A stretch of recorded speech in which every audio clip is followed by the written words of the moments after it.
Okay, so you want to own a coffee shop. Beans cost pennies. A latte sells for $5 or $6, and you watch people line up every single morning paying full price for something that's mostly milk and hot water. It looks like one of the highest margin businesses you could possibly get into. Here's the problem. That huge margin is sitting on a single cup of coffee. It has almost nothing to do with whether the shop underneath that cup actually survives. By the end of this, you'll know what it really costs to open a coffee shop in America, why a $5 latte with 90% margin can still leave you broke, and why even Starbucks, the biggest coffee company on earth, has been quietly closing hundreds of its own stores. Let's start with getting in the door. A small coffee cart or a modest walk-up counter can get going for as little as $50,000. In a proper sit-down cafe with seating, espresso equipment, and a real build-out typically runs somewhere between $100,000 and $300,000.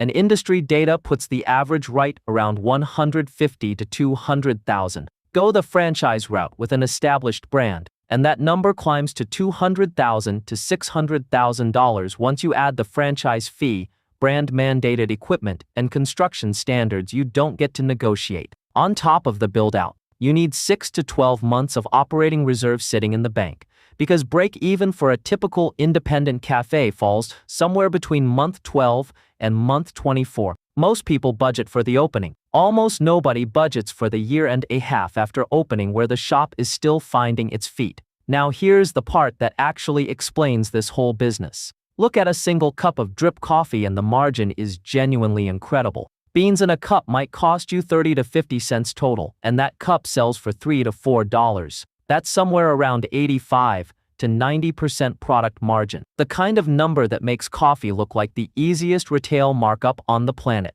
Espresso drinks run a little lower once you add milk, typically 65 to 75%, but that's the margin on the product. It is not the margin on the business. Once you layer in rent, typically 10 to 15% of revenue, and labor, typically 30 to 35% of revenue, plus utilities, marketing, and waste, that beautiful 90% cup margin compresses down to somewhere between 5 and 20% net profit for the business as a whole.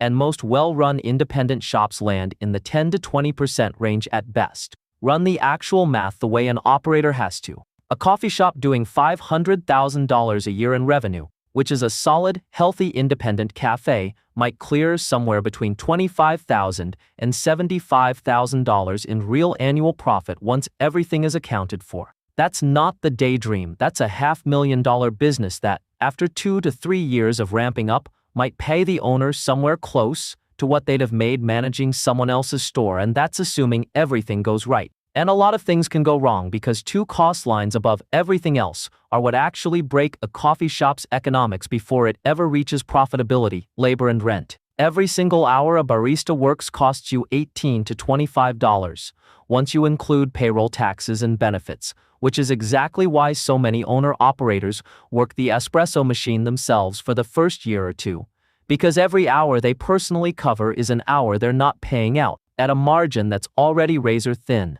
And rent doesn't care whether you're busy or slow. A location with heavy foot traffic might cost you 2 to 3 times more per month than a quiet side street, and picking wrong on location is one of the single most common reasons a coffee shop that looked great on paper never turns a real profit. This is why the failure numbers in this industry are so brutal. Depending on the source, somewhere between 30 and 80% of coffee shops fail, and one widely cited figure puts it at roughly 60% within the first 5 years. The most common story isn't a bad location or bad coffee.